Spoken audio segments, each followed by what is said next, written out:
সবাই চিন্তা করি যে আমরা ইন্ডিয়া যাব, নেপাল যাব, মালদ্বীপ যাব, শ্রীলঙ্কা যাব, তারপরে ইউরোপের ভিসা আমাদেরকে দিয়ে দেবে, অনেক সময় রিজেক্ট হয়ে যাচ্ছে। তো তারই একটা বিকল্প উনি আমাকে সাথে শেয়ার করছিলেন মেলাতে যখন কথা হচ্ছিল। ফার্স্ট চয়েস আমি যদি এখন বলি সেটা হচ্ছে আপনি মালয়েশিয়া যারা যাচ্ছেন তাদের জন্য একটা স্পেশালি মেসেজ। আপনারা আজারবাইজান কনসুলেট যেটা কুয়ালালামপুরে আছে সেখান থেকে আপনারা চাইলে এখন আজারবাইজান ভিসাটা নিয়ে নিতে পারেন। ওরা চিন্তা করে যে আপনি ট্রাভেল হিস্ট্রিগুলো কোর্সে নিয়ে ওর ভিসা গেট করার জন্য 22 লক্ষ টাকা খরচ করে, তাহলে তো সে এতগুলো দেশ ঘুরে তারপরে ইউরোপের ভিসা এমনিতেই পাবে। জি জি জি জি তো ওই ছেলের দরকার নাই তো কোনোভাবে এই অবৈধ পথে জীবনের ঝুঁকি নিয়ে। এই জায়গাটা তো গ্যাপ, এই জায়গাটা আসলে এই জিনিসটা মানুষ বোঝে না বা অনেকে ভয় পায়। এই ভয়টা আমি চাই দূর করার। সেটা আপনি ট্রাভেল করে দেখা যাচ্ছে 12 থেকে লিগ্যাল পথে 12 লাখ টাকার মধ্যে আপনি কভার করে ফেলতে পারবেন। 12 লাখ সিকিউর করে ফেলতে পারবেন। 10 লাখ টাকা দিয়ে আপনি ওখানে যে ভালো একটা ব্যবসা শুরু করতে পারবেন। From the runway to the skies, this is where our aviation story begins. Aircraft, airports, and thrilling journeys all in Bangla for the world. Discover the wonders of aviation, the known, the unknown, and the stories that make the skies come alive. And salute to Bangladesh's remittance warriors, our heroes abroad keeping the nation moving forward. I am Jolhas Kabir. Welcome to the skies and to the stories that truly matter. আমরা আরেকটা বিকল্প tour প্ল্যানের কথা আমি এই roaming বাংলাদেশের আপনার সঙ্গে আগে পরিচয়টা হই। আমি সাদাত হোসেন, আমি সিনিয়র সেলস এক্সিকিউটিভ হিসেবে আছি। যদি আমি পার্সোনালি আমি ট্রাভেল লাভার, আমি অলরেডি 30 কান্ট্রি অলরেডি ট্রাভেল ডান, দেশ তিনি ভ্রমণ করছেন। এবং সবচেয়ে মজার কথা হচ্ছে সবারই স্বপ্ন থাকে যে সুইজারল্যান্ডের ভিসা নিয়ে সুইজারল্যান্ড যাবে, দেখবে।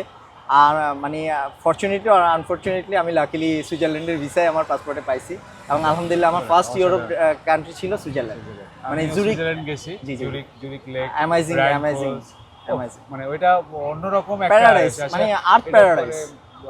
ছবিতে ওইভাবে ফুটানো যায় না। জি জি এক্স্যাক্টলি না দেখলে আসলে এটা বোঝার মতো কাউকে বোঝানো যায় না। আল্লাহ আসলে পৃথিবীকে অনেক সুন্দর করে যে বানাইছে, আসলে এটা দেখার আসলে অনেক কিছুই আছে। এই যে যারা দেখতে চান পৃথিবীটাকে ঘুরে, কিন্তু আপনি প্ল্যান করছেন কিন্তু আপনি যেতে পারছেন না, পারফেক্টলি হচ্ছে না, আপনার ভিসা রিজেক্ট হচ্ছে। কিন্তু আমরা এখন গতানুগতিকভাবেই করে থাকি। সবাই চিন্তা করি যে আমরা ইন্ডিয়া যাব, নেপাল যাব, মালদ্বীপ যাব, শ্রীলঙ্কা যাব, তারপরে ইউরোপের ভিসা আমাদেরকে দিয়ে দেবে, অনেক সময় রিজেক্ট হয়ে যাচ্ছে।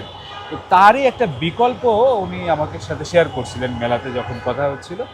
বেশ ইন্টারেস্টিং লাগলো। তারপরে আমি চিন্তা করলাম যে ঠিক আছে, রোমিং বাংলাদেশের যে পরিকল্পনা, তারা যেভাবে আসলে আপনাকে ট্রাভেল হিস্ট্রিটা তৈরি করে দিচ্ছে বা ভারী করে দিচ্ছেন আপনার প্রোফাইলটা, সেটির একটা বিকল্প রুট তিনি আমাকে বলছিলেন। আপনি যদি বলেন আজারবাইজানের একটা কথা বলছিলেন। জি, আসলে আমরা বেসিক্যালি ট্রাভেল করি যারা বাংলাদেশ থেকে, তারা তো জানি কি ব্যাপারটা ট্রাভেল করা আমাদের জন্য কতটা মানে চ্যালেঞ্জিং। আসলে কেননা আমাদের এখান থেকে বিমান ভাড়ার অনেক একটা মানে আপস অ্যান্ড ডাউন আছে, যেটা স্টেবল না। এবং যাই হোক, এখন মোস্ট অফ দ্য ট্রাভেলাররা করে কি আমাদের আশেপাশের কান্ট্রিগুলাই ট্রাভেল হিস্ট্রি হিসেবে কাউন্ট করার জন্য ট্রাভেল করে থাকেন, হ্যাঁ, এশিয়ান কান্ট্রি। কিন্তু তারপরে হয় কি একটা সময় পরে তারা এই ইউরোপ, আমেরিকা এগুলাতে অ্যাপ্লাই করে, কিন্তু তখন দেখা যায় যে ওখানের যে কনসুলাররা ওরা কানেক্ট করতে পারে না যে তুমি আমার পাশের দেশে ঘুরলা না, সো ওয়াই মি। তো ব্যাপারটা ওরা সাসপিশিয়াসলি নেয়, ঠিক আছে। তো বিশ্বাসযোগ্য হয় না, তারা কন্টেক্সট খুঁজে পায় না, রাইট।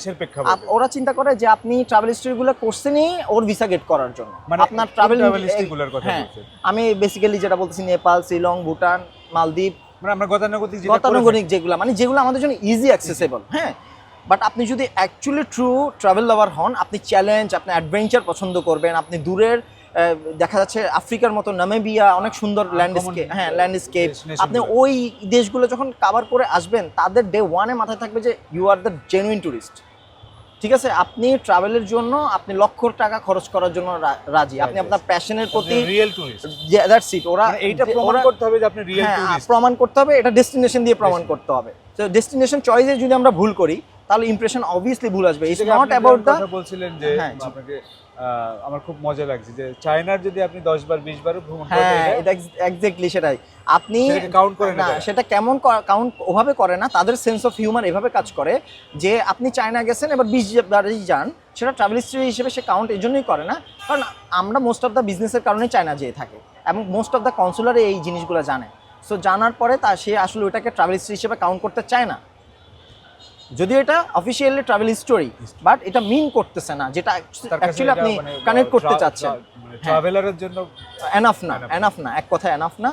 সো আপনাকে এখন যেটা করতে হবে একটু ডিফারেন্ট মানে ডেস্টিনেশন চয়েস করতে হবে। যে কি হতে পারে সেটা ফার্স্ট চয়েস আমি যদি এখন বলি সেটা হচ্ছে আপনি মালয়েশিয়া যারা যাচ্ছেন তাদের জন্য একটা স্পেশালি মেসেজ, আপনারা আজারবাইজান কনসুলেট যেটা কুয়ালালামপুরে আছে সেখান থেকে আপনারা চাইলে এখন আজারবাইজান ভিসাটা নিয়ে নিতে পারেন। হ্যাঁ, যেহেতু আমাদের এখানে কনসুলেট নেই, সো ওখান থেকে এখন ভিসা রেশিওটা ভালো। তো সেই ক্ষেত্রে কিছু স্পেশাল প্রসিডিওর আছে, আমরা সেই জায়গাতে আপনাকে অ্যাসিস্ট্যান্স করব। ফাইল প্রসেসিং থেকে শুরু করে কিছু এক্সট্রা ডকুমেন্ট প্রোভাইড করা লাগে যে কেন আপনি মালয়েশিয়া থেকে ভিসাটা নিচ্ছেন। হ্যাঁ, এটা কানেক্ট করাই দিতে হবে। হ্যাঁ, এই কানেক্টের জন্য আমরা স্পেশালি তো এই যে ফাইলটা টোটালটা আমরা রেডি করে দিব। জাস্ট কাস্টমার আমাদের ক্লায়েন্টরা যারা আছেন ওরা ওখানে মানে অ্যাম্বাসিতে সশরীরে ফাইলটা জমা দিয়ে, পাসপোর্টটা জমা দিয়ে দেন তারা ভিসাটা গেট করে। হ্যাঁ, মানে আপনারা ওইখানে পুরোটা হেল্প করবেন? আমরা পুরোটা ভার্চুয়ালি আমি এখানে আগামী মাসে পুরোটা গোছাই দিব। মালয়েশিয়া, হ্যাঁ, মালয়েশিয়াতে যে আমি আজারবাইজান ট্যুর করতে চাই, জি, সেই ক্ষেত্রে আমি আপনার পুরো হেল্পটা পাবো? হ্যাঁ, পাবো। ফার্স্ট অফ অল আমরা ভিসা সিকিউর করার ট্রাই করব। হ্যাঁ, ওইখানে ভিসা প্রসেসিং এর যা সবকিছু আমরা করব। আমাকে কি নিজে এমবাসিতে ফেস করতে হবে ওখানে? না, জাস্ট ফেস না, এটা হচ্ছে সশরীরে আপনার থেকে পাসপোর্টটা যে সে নিবে এবং আপনাকেই সে রিসিভ করবে। এটা অথরাইজ সিস্টেমটা নাই আর। মানে আমি যদি মালয়েশিয়াতে যাই তারপরে আমি প্ল্যান করব যে আমি কাছাকাছি এই দেশগুলো আজারবাইজান। এখন তো সব কান্ট্রি অ্যাকসেপ্ট করবে না, যেহেতু আমাদের জন্য ডেজিগনেট করা কনসুলেটগুলো, বাট ওরা আমাদেরকে একটা স্পেশাল কনসিডার করতেছে এখন মালয়েশিয়া। জি, সো ওই কুয়ালালামপুরে ওদের যে কনসুলেট তারা যেহেতু স্পেশাল কনসিডার করতেছে, এটা বেশি দিন থাকবে না। বাট এখন যারা অ্যাডভান্টেজ নিয়ে ফেলতেছে, আপনি যান বা না যান, এটা আপনাকে পরবর্তী ভালো কান্ট্রি ভিসা গেট করার ক্ষেত্রে মারাত্মক লেভেলে হেল্প করবে। আচ্ছা, ধরেন আমি প্ল্যান করে গেলাম যে আজারবাইজান যাব। হ্যাঁ, আমি ভিসা করতেও দিলাম, ভিসা হয়ে গেল, হ্যাঁ, আমি গেলাম না, তাতে আমার কি ইমপ্যাক্ট? তাতে আসলে বেসিক্যালি এটা একটা দুইটা ভিসার ক্ষেত্রে ইজ ভেরি নর্মাল। আপনার কাজ থাকতেই পারে, আপনি অসুস্থ হইতেই পারেন, আপনার কোনো একটা অ্যাক্সিডেন্ট হইতেই পারে। সো এটা জাজমেন্ট করার কোনো সুযোগ নাই যে একটা ভালো কান্ট্রির ভিসা পাওয়ার পরও আপনি ট্রাভেল করেন নাই, আপনি ওদের ভিসাটাকে অপমান করছেন। ওরা এই সেন্সে চিন্তা করে না। ওরা যেটা চিন্তা করে সেটা হচ্ছে যে আমি ওকে ভিসা দিছি, বাট ওর যদি কোনো ব্যাড ইনটেনশন থাকতো সে ওখানে যাইতো এবং সে সেটা করে ফেলতো।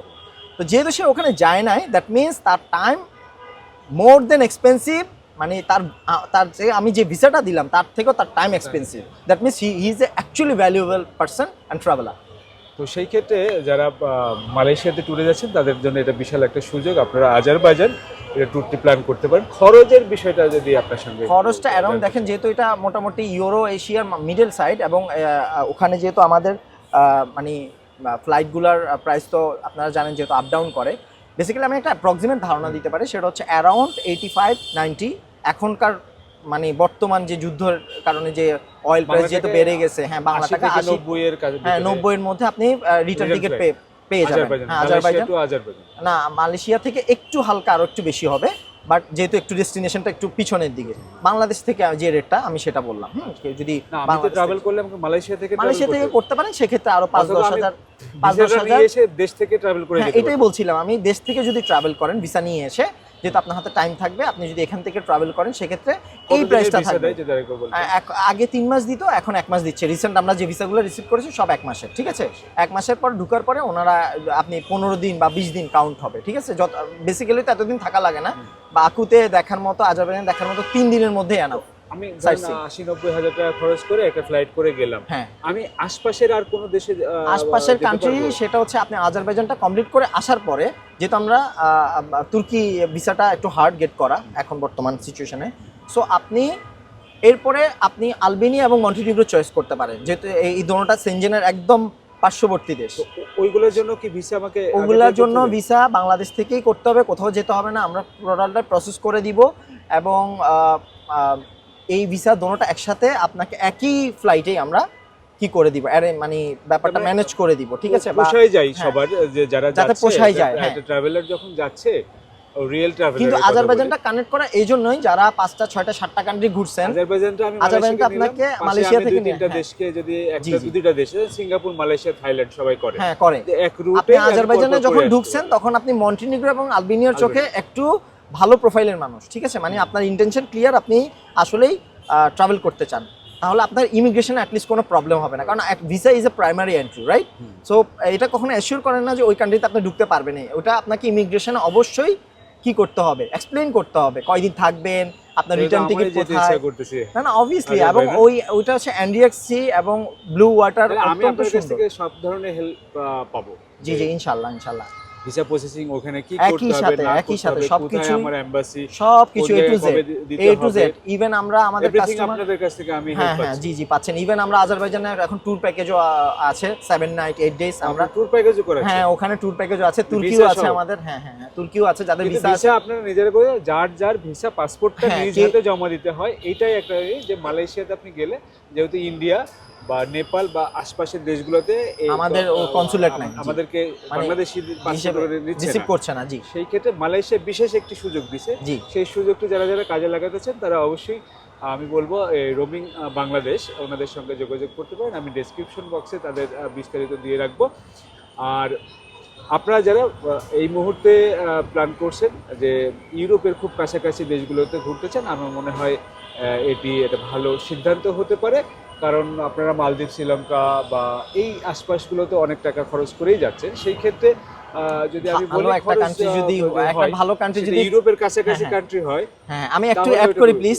সেটা হচ্ছে যে আপনি যখন এই যে মন্টিনেগ্রো, আলবেনিয়া এগুলো ঘুরে আসবেন, যেহেতু পাশের দেশ সেনজেন, আপনি ওই দেশে একবার ঘুরে আসা মানে সেনজেনের যে কোনো কান্ট্রি আপনাকে এইটা মানে তারা ইনশিওর হয়ে যাবে যে আপনি ওই দেশে রুল ভায়োলেট করেন না। ওই দেশে যদিও গিয়ে আপনি সামনে ইলিগেল ভাবে ক্রস করতে পারতেন, হ্যাঁ, আপনি হ্যাঁ, যে এই এই যে সুযোগটা ছিল। আপনি ওনার লকে রেসপেক্ট করছেন, মানে আমাদের আপনি দেশে অবশ্যই যা হয়, রেসপেক্ট ইতালি পাবেন। যাওয়ার জন্য যে হ্যাঁ, এই জন্য লিবিয়ায় যে পানি পথে চলে যাচ্ছে প্রচুর মানুষ, হ্যাঁ এই যে বাই একটা পথে আস্থা চলে যাচ্ছে হীনতা ওখান থেকে। বাংলাদেশিদের মন্টিনেগ্রো, উপরে। আলবেনিয়া থেকে বসনিয়া হয়ে হাজার বাঙালি ডয়চে ভেলে কভার করছে, আপনি দেখবেন রিপোর্ট যে অনেক অনেক বাঙালি ওখানে স্টিল সার্ভাইভিং, হ্যাঁ শুধুমাত্র ইউরোপে ঢুকার জন্য অবৈধভাবে। বাট আমরা অবৈধভাবে অবশ্যই প্রেফার করি না। আমরা চাই আপনারা লিগ্যাল ভিসা নিয়ে আগে ঘুরে আসেন, তারপর আপনার এমনিতেই পাবে সে। হ্যাঁ আপনার ফ্রান্স এম্বাসি বা নেদারল্যান্ড একটা টুরিস্ট ভিত্তিক কান্ট্রি, এম্বাসিতে আমার কথা দাঁড়ান। হলো ভাই ঘোরার জন্য হ্যাঁ দেন আপনি profile দেখেন ভারী করার আপনার জন্য এত বেশি 90% টাকা ভিসা লাগে না। অ্যাসুরেন্স হবেই, কারণ ওরা কানেক্ট করবে যে আপনি যেহেতু ওর পাশের দেশে কথা যেহেতু ইয়ে উঠলো করেন। যেহেতু যে একজন মানুষ 22 লক্ষ টাকা থেকে 25 লক্ষ টাকা খরচ করে জি। ইতালি যাচ্ছে জি, অবৈধ জি, জি, পথে, জি। লিবিয়া হয়ে জি, জি, জি। পানি পথে। জি, জি। সেই লোক যদি এই এগুলো 22 লক্ষ টাকা খরচ করে, দালালের খপ্পরে পড়ে এই যায়। 22 লক্ষ টাকা খরচ করে, তাহলে তো সে এতগুলো দেশ ঘুরে তারপরে ইউরোপের ভিসা এমনিতেই পাবে। জি জি জি জি। তো ওই ছেলের দরকার নাই তো কোনোভাবে এই অবৈধ পথে জীবনের ঝুঁকি নিয়ে। এই সে তো জায়গাটা তো এমনিতেই গ্যাপ, পারে। এই জায়গাটা আসলে মানুষ এই জিনিসটা বুঝতেছে না। মানুষ বোঝে না বা অনেকে ভয় পায়। এই ভয়টা আমি চাই দূর করার। অবশ্যই অবশ্যই জি। আপনারা নিশ্চয়ই মানুষকে ওইভাবে বোঝাবেন যারা ইউরোপের স্বপ্নে বিভোর। তাদেরকে বলবো আপনার যে 20 থেকে 25 লক্ষ টাকা খরচ করছেন, সেটা আপনি যদি ট্যুর করে আপনার হিস্ট্রিটা বাড়িয়ে নিয়ে সেটা আপনি ট্রাভেল করে দেখা যাচ্ছে পারবেন। 12 থেকে লিগ্যাল পথে 12 লাখ টাকার মধ্যে আপনি কভার করে ফেলতে পারবেন। 12 লাখ টাকা Secure মানে করে আপনার ফেলতে 10 লাখ টাকা দিয়ে আপনি ওখানে যে ভালো একটা ব্যবসা শুরু করতে পারবেন। সো এই অবৈধ পথে যাওয়ার কোনো দরকার নেই। লিগ্যাল অনেক পথ আছে এবং আমাদের দেশে এখন অনেক এজেন্সি আছে যারা আপনাকে এই সহযোগিতাগুলো করে থাকছে। তো নিশ্চয়ই তাদের সহযোগিতাগুলো নেবেন। ভালো লেগেছে তার সঙ্গে কথা বলে, তারপরেই ভাবলাম আপনাদের জন্য একটা ভিডিও তৈরি করি। এটি ওই ধরনের কোনো প্রমোশনাল ভিডিও ভাবার দরকার নেই। আমি একদমই ব্যক্তিগতভাবেই যখন তার সাথে কথা বলে ভালো লাগলো, তারপরেই আসলে ভাবলাম যে এই অভিজ্ঞতাটা আমার সাথে যেটা শেয়ার হলো সেই কথাগুলো আপনাদের সঙ্গেও শেয়ার করে যারা ইউরোপ যেতে চান তাদের জন্য আমি মনে করি এটি কাজে লাগবে। তো ভিউয়ার্স, দেখা হবে আবারও নতুন কোনো ভিডিওতে। সে পর্যন্ত ভালো থাকুন, সুস্থ থাকুন, নিরাপদে থাকুন। আমি জুলহাস কবির বিদায় নিচ্ছি আজকের মতো। From the runway to the skies, this is where our aviation story begins. Aircraft, airports, and thrilling journeys all in Bangla for the world. Discover the wonders of aviation, the known, the unknown, and the stories that make the skies come alive. And salute to Bangladesh's remittance warriors, our heroes abroad keeping the nation moving forward. I am Jolhas Kabir. Welcome to the skies and to the stories that truly matter.